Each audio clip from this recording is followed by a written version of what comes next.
Dear student, we are now going to begin lectures on machine design part 1. This is lecture number 20 and the topic is shaft coupling. So, this is the first of the lectures on the same topic. Now, couplings are normally used to connect two shafts axially. Now, the shafts are usually manufactured in small pieces in order to avoid the difficulties or disadvantages of transport problem. And whenever they are connected by means of these couplings. Now, there is another device which serves the same purpose. This is known as the clutch. The important difference between the clutch and the coupling is that the clutches are used in order to disengage and engage the shafts frequently, whereas the couplings are used to fasten them together. And this is permanent connections, and they are only opened up during replacement or repair or maintenance. So, this is one of the important difference of coupling. Now, the couplings are used mainly to transmit power without any loss.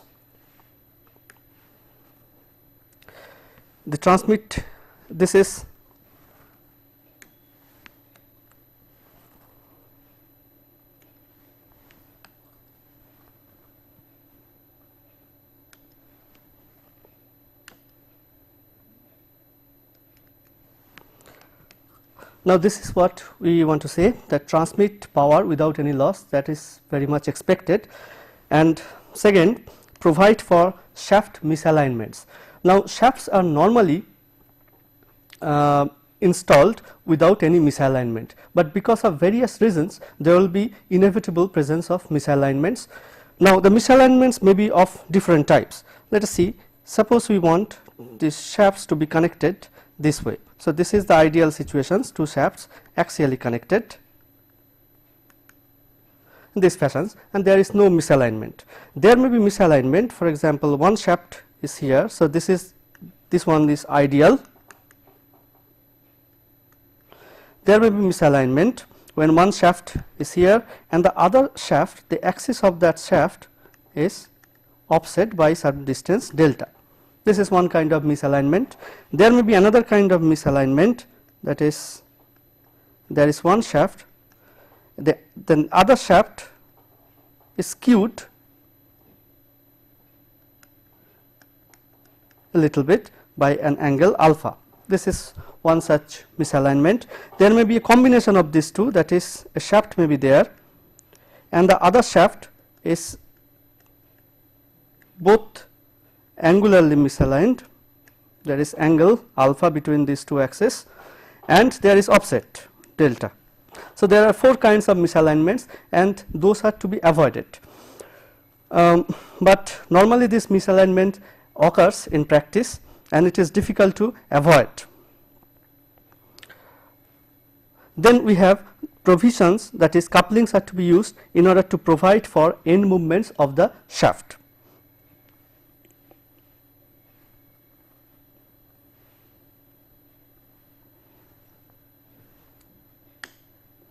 Now, the types of shaft coupling.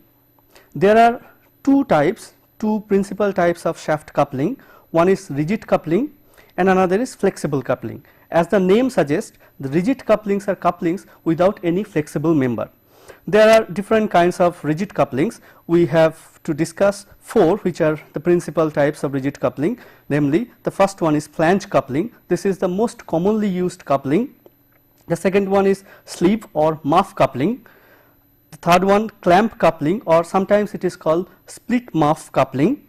Then compression coupling. Flexible couplings are of two types. One is coupling with kinematic flexibility, that is, we insert certain members which undergoes rigid body translation or rotation, but that gives a little bit resilience or flexibility in the overall joint. The second type is coupling with resilient members. Now, here we introduce some members which have the flexibility. So, this is inherently a flexible couplings. We are going to discuss in this lecture the principal types of rigid coupling. Now, let us come to few types of flange coupling.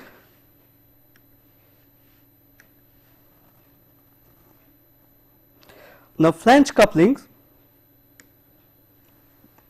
you see, these are couplings, again rigid couplings, and the coupling is done by means of two flanges. What you see here is the cross section of such a flange coupling. Here the shaft,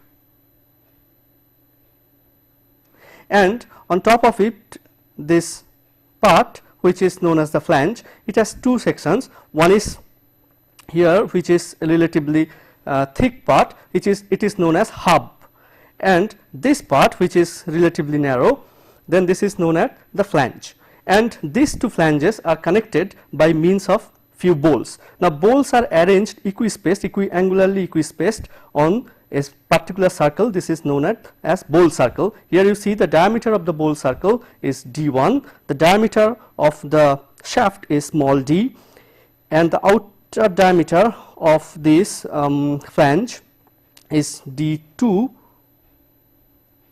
and outer diameter is d and the hub diameter is d2. So, this is a protected type flange coupling. Sometimes we do not have this part, and this is called unprotected type of flange coupling.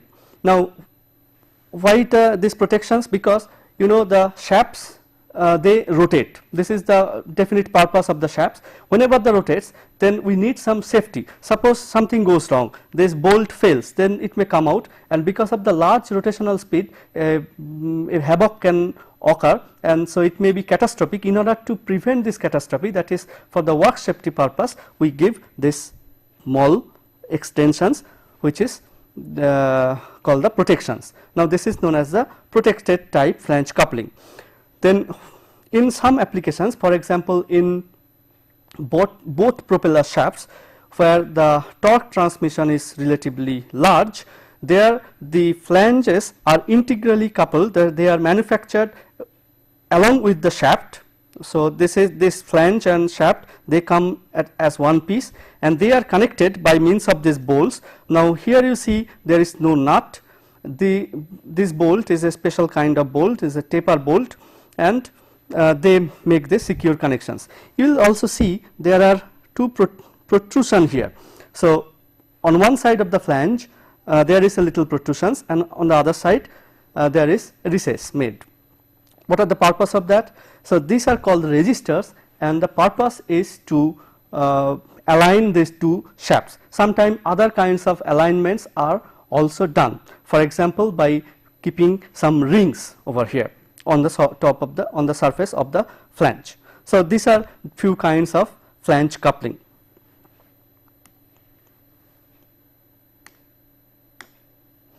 The usual design parameters of flange couplings are given here. D1, as I said, which is equal to the bolt circle diameter.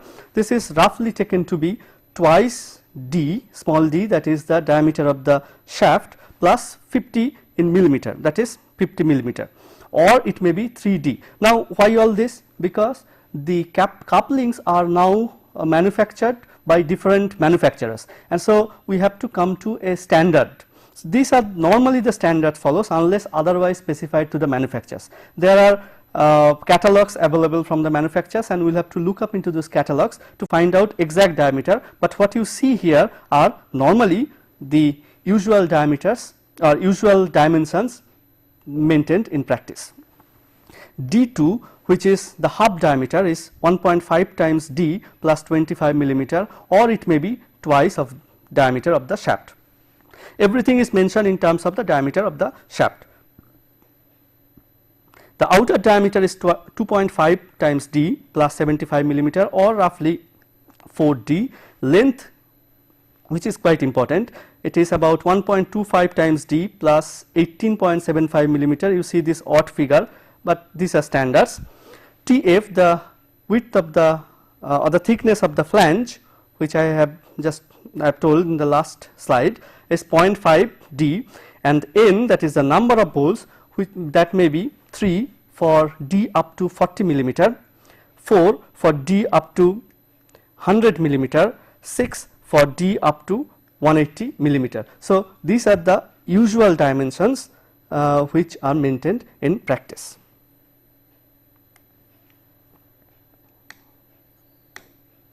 Now, let us come to the design criteria of flange coupling.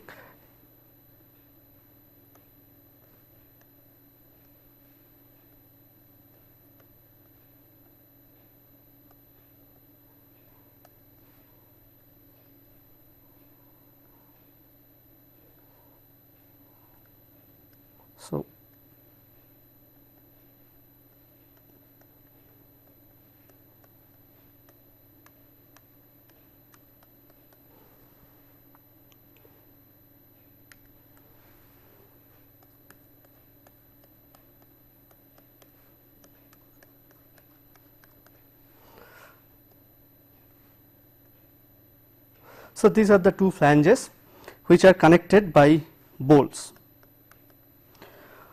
Obviously, the most important part here will be the bolts. There are two possibilities. First one is that there is no clearance between bolt and hole, and there may be no clearance. So, depending upon that, the situations will change. Whenever we have clearance, then we see the failure will be different than the case where there is no clearance. Let us see one by one.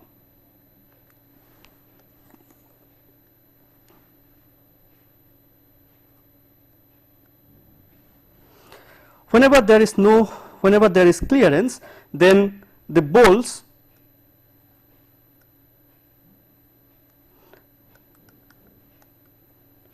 there are bolts here,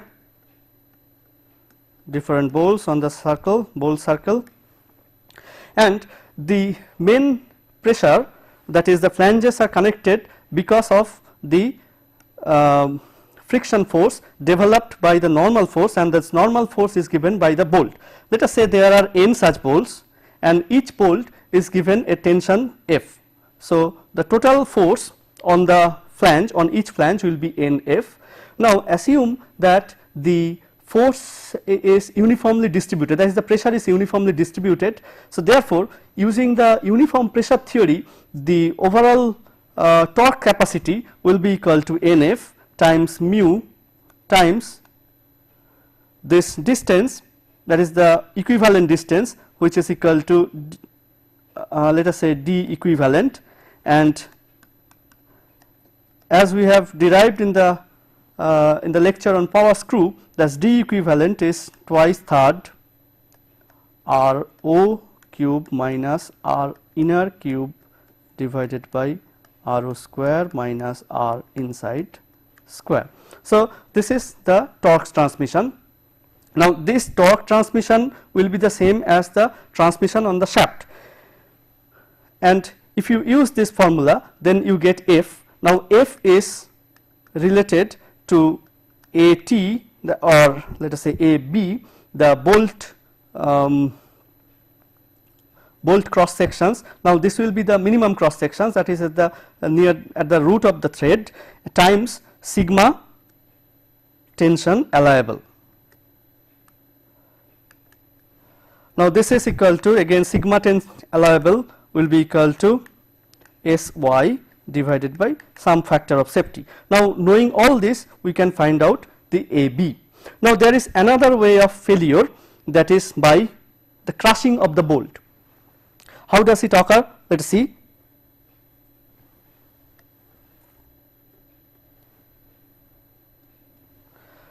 The bolts, so if the forces are on each of the bolt, the force is, let us say, small f, then the total crushing area will be this projected area. There are n such projected areas, and this will be equal to n times d of bolt, that is the bolt diameter, times the length of the Tf, the flange thickness, Tf. So, this is the overall the total, this is the total force and this will be the area. So, therefore, the total shear the stress will be N times dB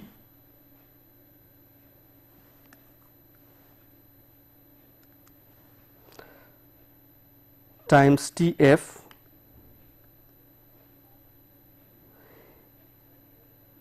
and that must be less than equal to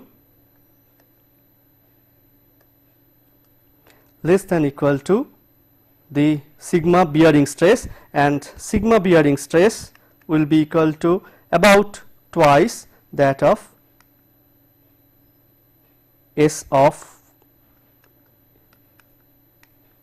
that is SC is the yield stress in compressions divided by factor of safety and roughly twice of that. And so, this is the F, and now F is again, if you assume the entire force is distributed here, it will be T divided by this radius of the bowl circle, that is d1 by 2. So, using this formula we can calculate the dB, that is the bolt diameter. Now, this is how the bolt diameters are selected. Now, what happens?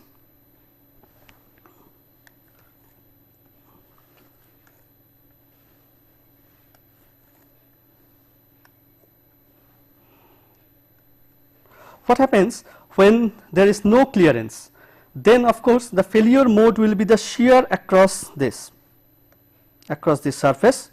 So, now the shearing force, the total shearing force will be tau, this is the maximum shear stress, this is tau max, times the total shearing area, it will be equal to times N times this area AB.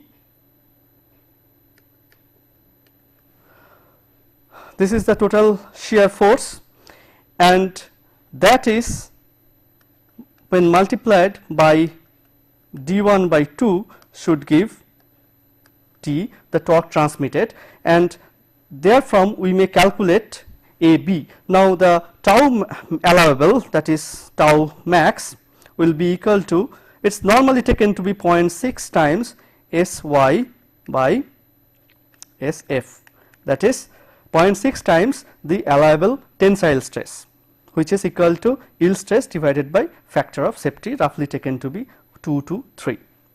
This is how the bolts are designed. Then what are the other important things?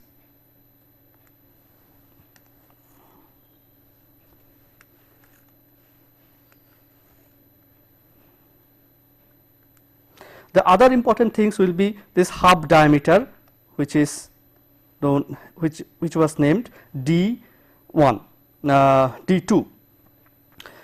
Now, how this is calculated? This is calculated based on the principle of shear the shear stress due to torsion. Here you see, if you consider this half to be a hollow cylinder, then the total shear stress will be equal to the torque transmitted times the maximum shear stress here on this surface is equal to d2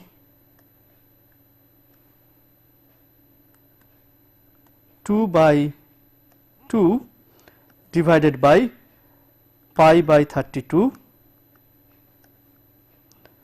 Now, outside diameter to the power 4, that is d2 by 4 minus d by 4, and this must be less than equal to tau allowable. So, this is how we may design the D2. Now, sometimes we have to check for the design, that is the design data are already there, we have to check. Now, you will have to use this formula in order to check the safety of the design. Another thing is this TF. Let us see how to calculate that.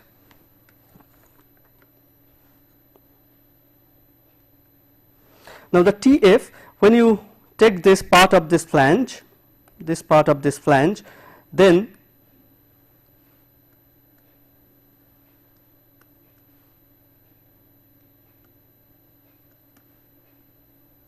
So, this is Tf. Now, the total force on this side will be equal to, let us say we assume that the total force is F.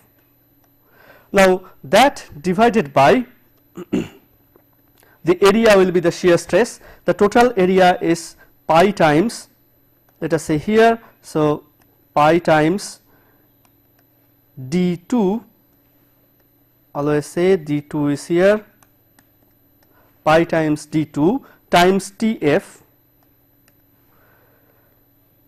This is the shear stress, and that must be less than tau allowable, and again F is related to the torsion by this formula, that is d2 by 2. So, if you use these two formulas, then you can find out the safe value of Tf. Now, this is how the flanges are designed.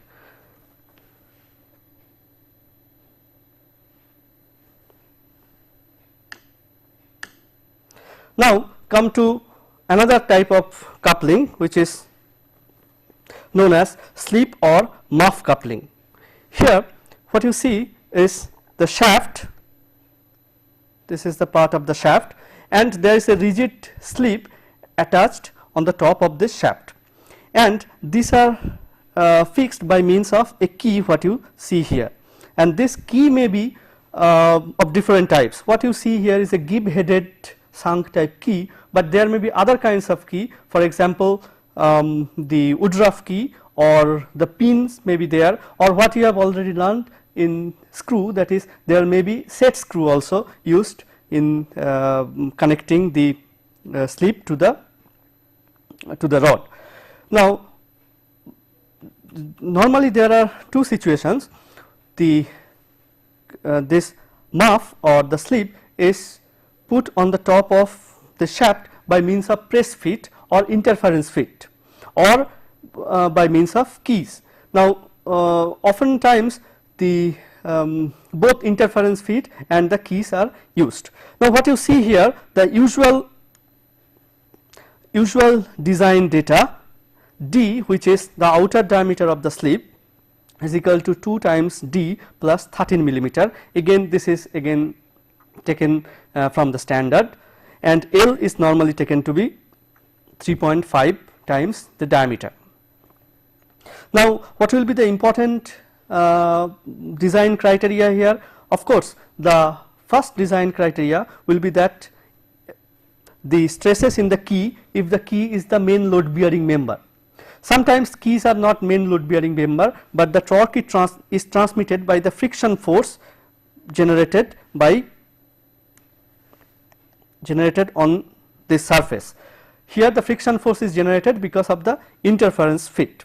Then there may be the stresses in the slip itself. So, there are few design criteria which we have to see.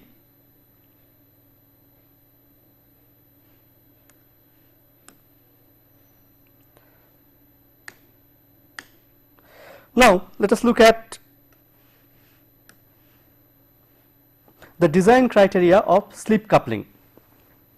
The first one, let us consider that the slip is put over the shaft by interference fit, and then what happens? Then of course the stresses will be developed in the slip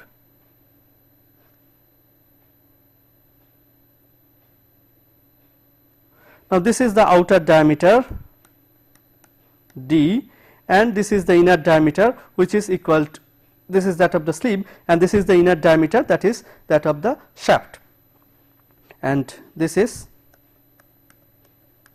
small d. Now, this is the slip. Now, whenever there is interference fit or shrink fit, then there will be the pressure developed. Then because of this internal pressure, there will be the stresses developed, and the stresses may be calculated by means of Lame's equations, which you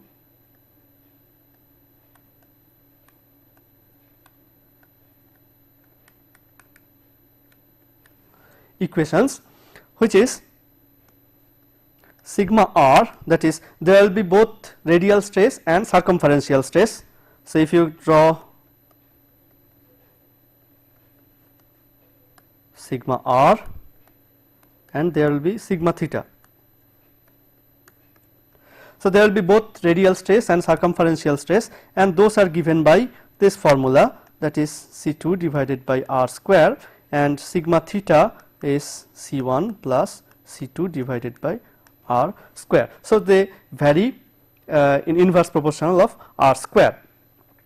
Now, when we use the boundary conditions, suppose it is subjected to pressure in the inner surface. So, the boundary conditions will be definitely sigma r will be equal to minus p if the p is the pressure at r equal to r I, which is equal to d by 2, and sigma theta will, well, the boundary conditions will be now not in terms of sigma theta, but every time in terms of sigma r. So, sigma r will be 0 at r equal to d by 2, that is there is no pressure applied at the outside surface, whereas there is the pressure P which introduce a compressive stress at the inner periphery. When you use this, then you get the value of C1 and C2 in terms of P.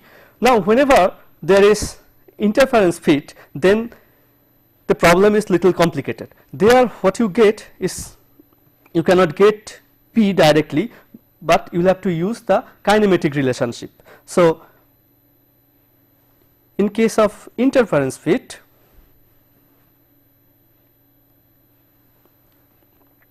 we have to use the kinematic relationship, that is, suppose the initial difference between the shaft and the slip, the diametric difference, let us say delta. So, after the shrink fit, the radial deflections will be delta by 2, and this will be equal to U2, that is, if we consider this is material 2 and that is material 1, then U2 will be the deflections, the radial deflections of this point minus U1. So, this difference will be equal to delta by 2, and again you know epsilon theta will be equal to U by R. This is known for axisymmetric problem, and of course, we know that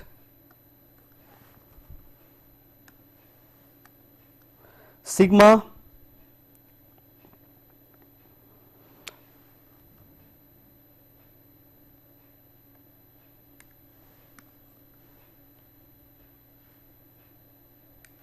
and we know that this will be equal to 1 by E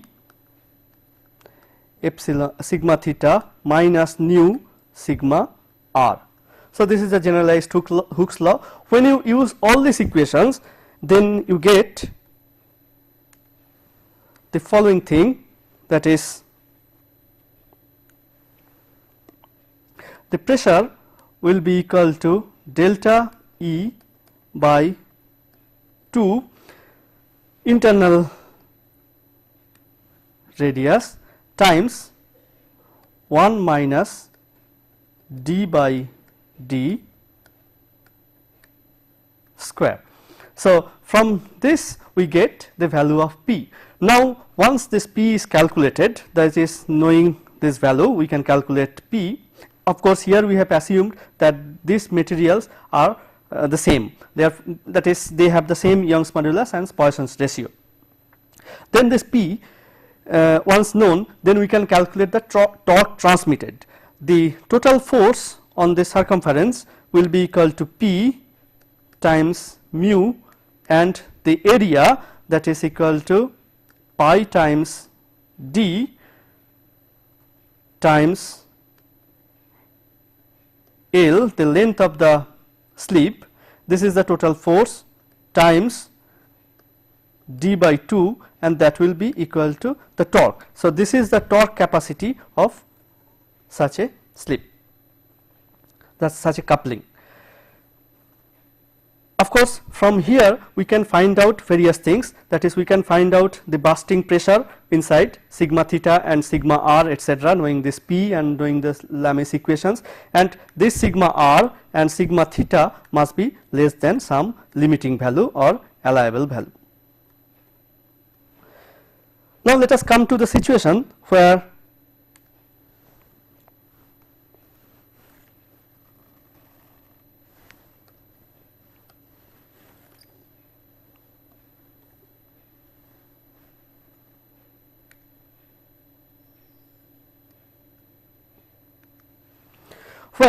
the keys are the main load bearing member. So what I am drawing here, half portion of such a sleeve,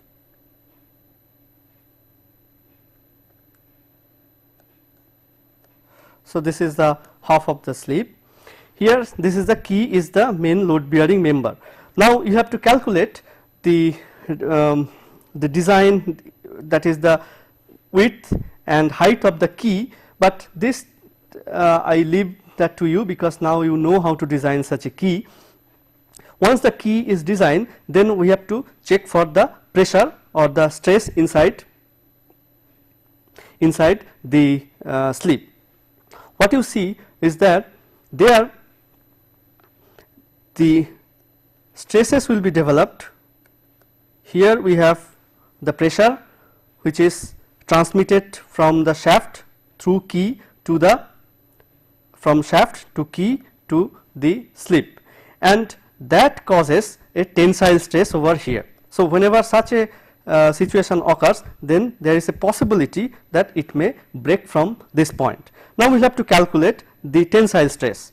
What will be the total force? The force, let us say we calculate, the total force will be equal to F, and if it is uniformly distributed, if we assume that this force is uniformly distributed, then the equivalent point of applications of this load is here, which is, let us say, this distance. If this height is 2h, then half of the height is there.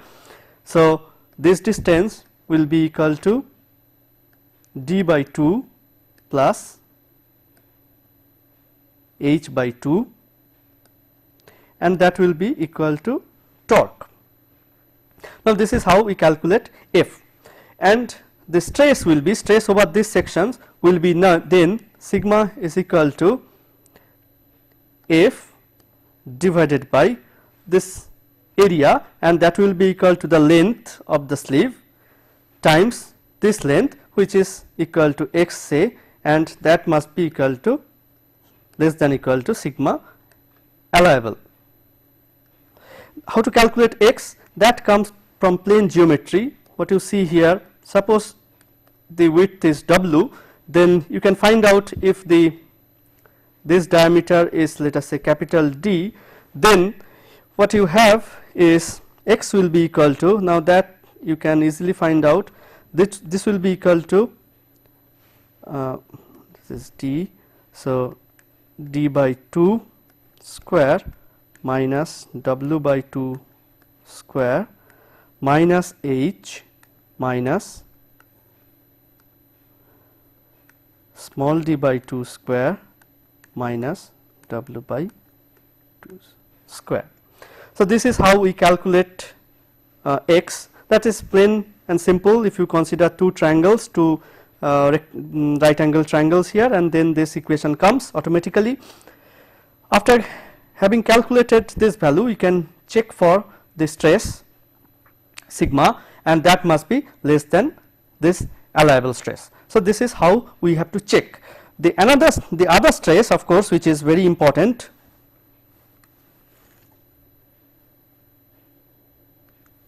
will be that of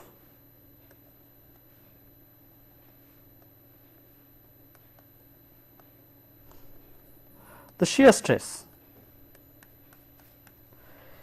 And again, here the shear stress, if you consider the torque, then the torque distribution will be equal to,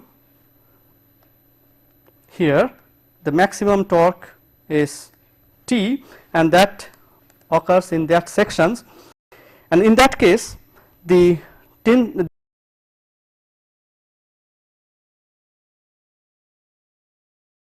shear stress will be T times the maximum shear stress will be d by 2 divided by pi by 32 d square minus d square, and that must be less than equal to tau allowable. So, this is how we calculate the stresses in a slip coupling.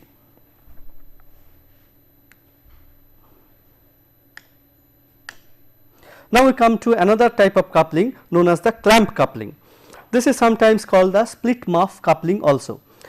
Here instead of using one single piece of sleeve, we use a split sleeve, that is, it is made of two parts and they are now connected by means of few bolts. As you see here, this is made of two parts and they are connected by few bolts. Then there are ribbed arrangement in order to give additional strength.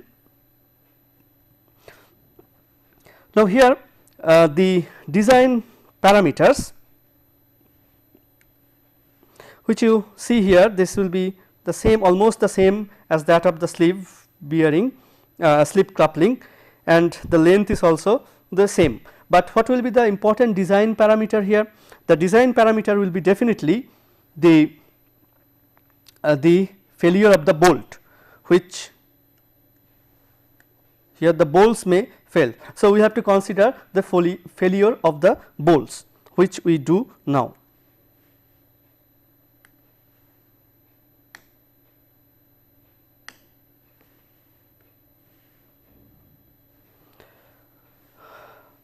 Now, let us consider the part of the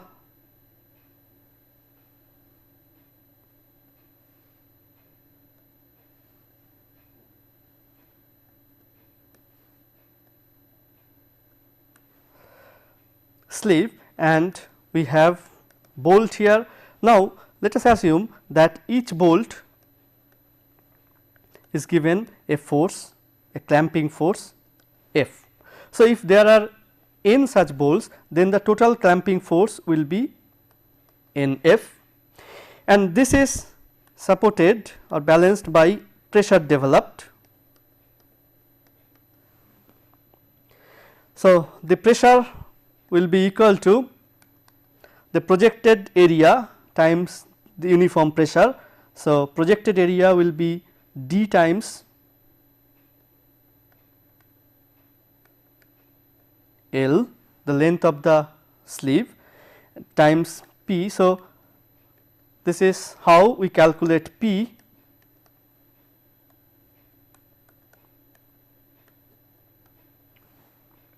Now, if you assume uniform pressure, then of course, the friction force will be equal to mu times the pressure, and that will be also uniform. So, the total frictional force will be equal to mu times P times the area, that will be equal to pi by 2 times d times L. So, this is the total force times d by 2 will be equal to torque. Now, this is from one side. So, you will have to calculate, you will have to use factor 2, because there is another sleeve, half sleeve appearing here this side. So, therefore, we have to multiply a 2, but in order to have a safe design, we neglect this 2, because we assume that half of the bolts carry the load, and that is a safe design. So, from this, when you substitute P here, then you get F in terms of T and other things,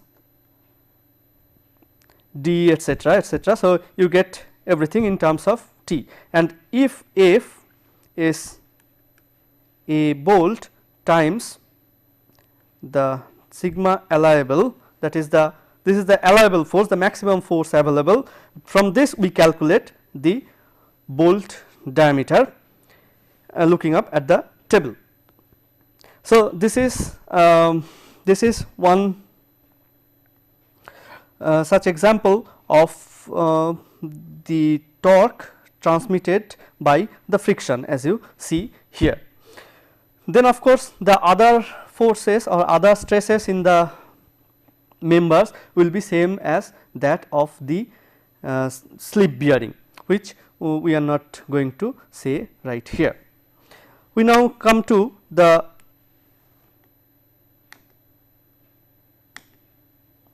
next type of coupling, which is known as the compression coupling. Here the methodology is that we use the principle that whenever we insert a wedge, then it develops a large frictional force. So, that advantages of wedge is taken help of here.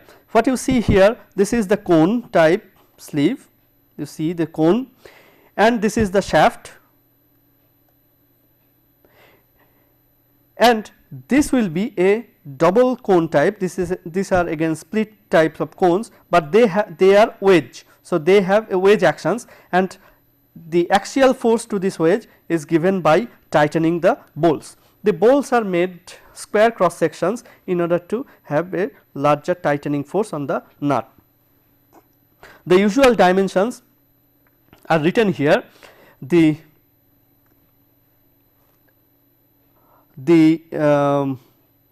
radius, that is the innermost radius of the cone, will equal to about 1.5 times d, whereas the outermost radius of this wedge is about 1.875 times d, and the final, that is the outermost radius, is 2.585 times d. So, this is one such coupling which is known as Seller's cone coupling. Then we have another kind of coupling, this is known as flange type or ring type coupling. What you see here is a flange type coupling. You see here we have a continuous sleeve, but this is not straight, but this is made a little conical, and there are flanges put on top of the sleeve, but these two have again the conical surface, and again these two flanges are tightened by means of bolts. The design will be, the bolt design will be same as that of the flange coupling, but here you will have to consider the force transmitted because of the wedging actions here, as you can always guess. So, this you have studied in your mechanics class, I am not going to derive it here. Another way of applying the coupling is to have such kind of couple, the cone type muff or sleeve, and then two rings are put. Again by interference speed we develop a large pressure here, and that usually transfers the torque from one shaft to the other shaft. Now, this is quite advantageous when we use in the outdoor conditions where there may be environmental hazards, it may be rusted the whole coupling. So, it will be very difficult to disassemble them. If you use such kind of coupling, then it is quite easy to disassemble the entire shaft and the coupling. So, these are the one of the advantages of the compression coupling, ring type compression coupling.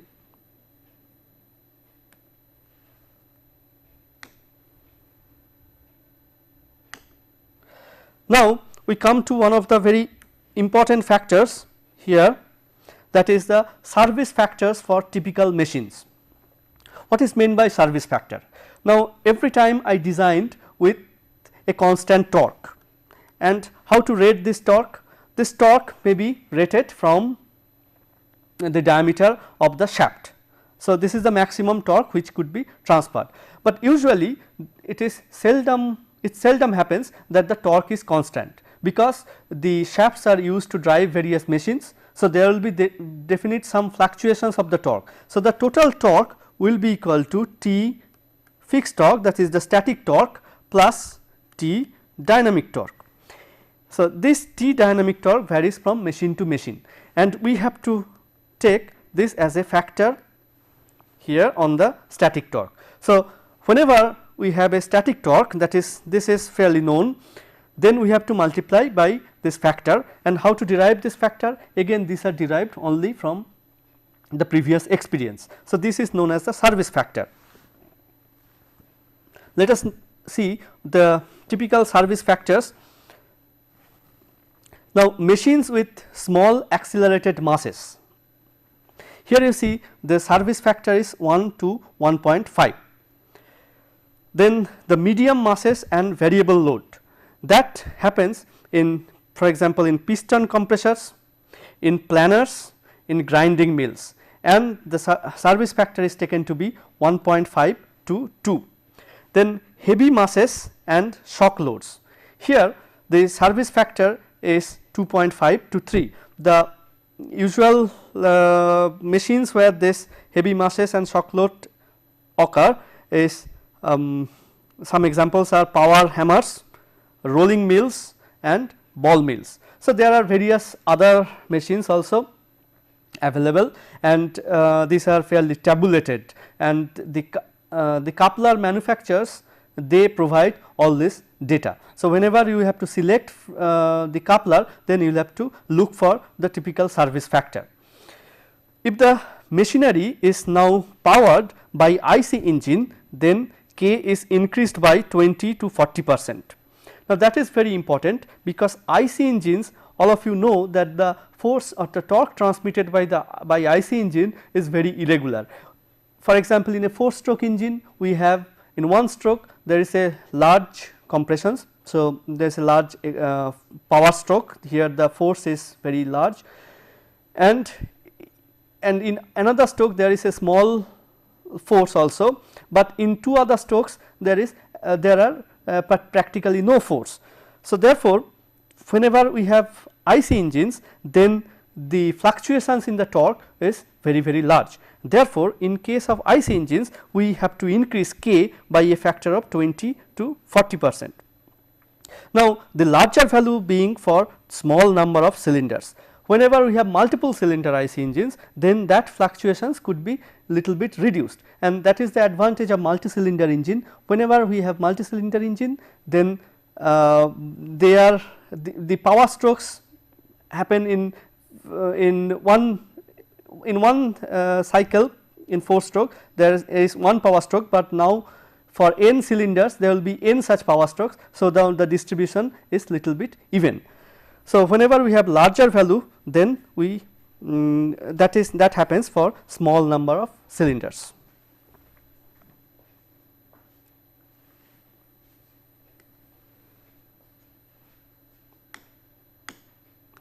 Now, let us see some of the disadvantages of the rigid couplings. Now, the first disadvantage, as you see, is no provision for shaft misalignment. So, since these are rigid, then if this is the coupling, then here suppose we have a shaft and this is coupled here, another shaft suppose initially here, then when we connect, it gets bent, as you see very well that gets bent, and therefore, whenever such cases occur, then there is a huge bending stress developed. So, there is a huge bending whenever the shaft is misaligned. Hence, rigid coupling is not suitable whenever there is a large misalignment. The second is that the large bending stress.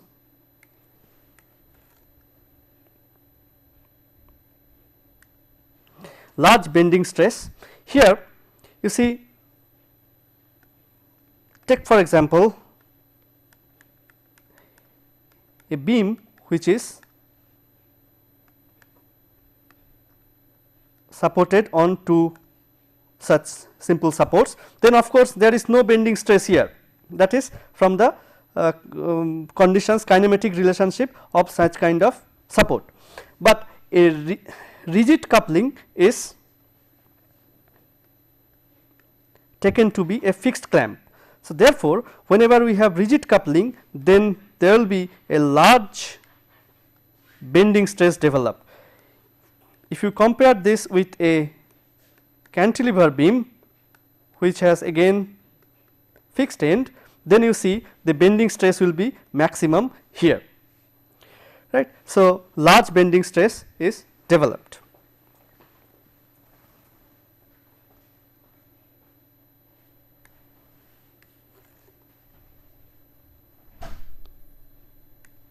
The third point is that shock and impact loads get transmitted. That is very important, because sometimes shock appears in one machine, for example, which is connected to one part of the shaft. It should not be transferred to the other shaft. So, coupling should have adequate flexibility in order to restrain this impact, but a rigid coupling cannot restrain this impact. Let us see, if you have one mass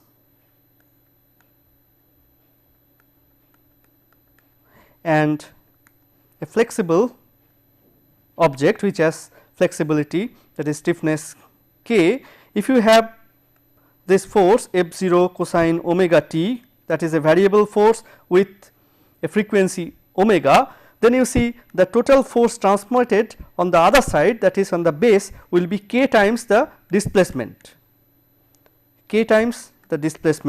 and that will be equal to F0. If you calculate, you get F0 divided by 1 minus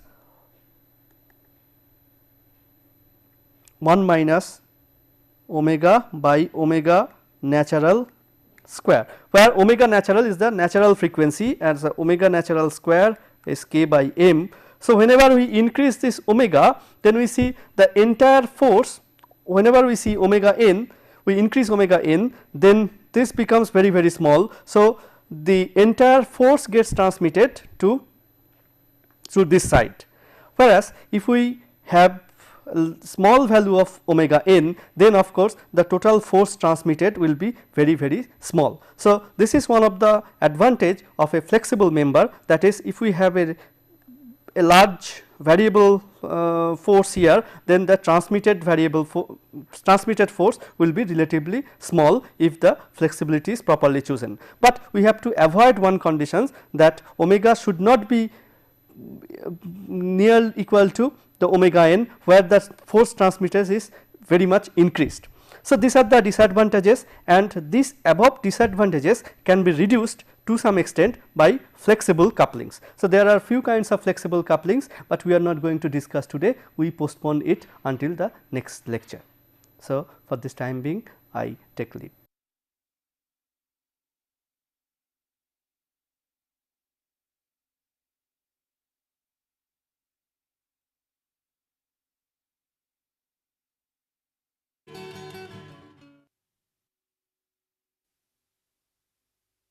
Dear student, let us begin the lectures on machine design part 1. This is lecture number 21 and the topic is shaft coupling. This is the concluding lecture on the same topic. So, before going to the subject proper today, let us recapitulate little bit what we have learned in the last lecture. We talked about the couplings. Now, couplings are used to connect two shafts for relatively long time. And there are primarily two types of couplings. One is rigid coupling. As the name suggests, the coupling is made of a rigid material. There are few kinds of rigid couplings which we discussed, namely flange coupling, which is the common type of coupling, then sleeve or muff coupling, then we discussed clamp coupling, and then compression couplings. But towards the end of the lecture, we mentioned that there are few disadvantages of the rigid coupling. So, we are going to start from that point today. Let us look at some of the disadvantages of rigid coupling. Now,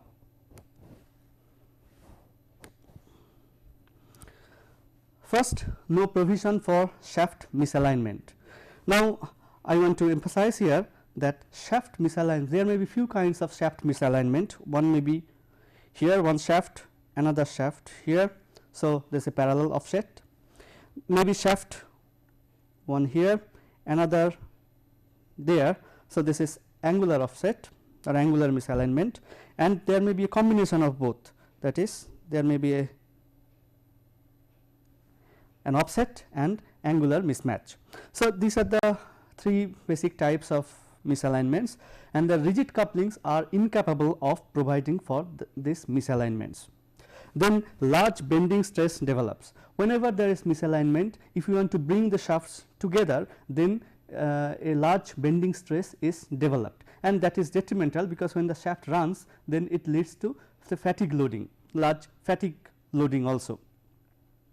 Again, if we attach the rigid coupling where there is a large bending moment due to various other reasons, then also the bending moment is quite detrimental. The last point, and which is very important, that is shock and impact loads get transmitted. So, the rigid couplings are not capable of providing any cushion to the shock or impact loads. Now, the main point of departure today will be the flexible couplings.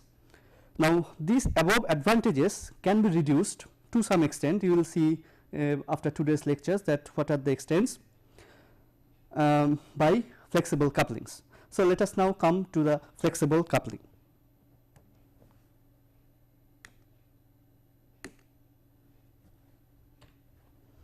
Now, there are few types of flexible couplings. One is the couplings with kinematic flexibility.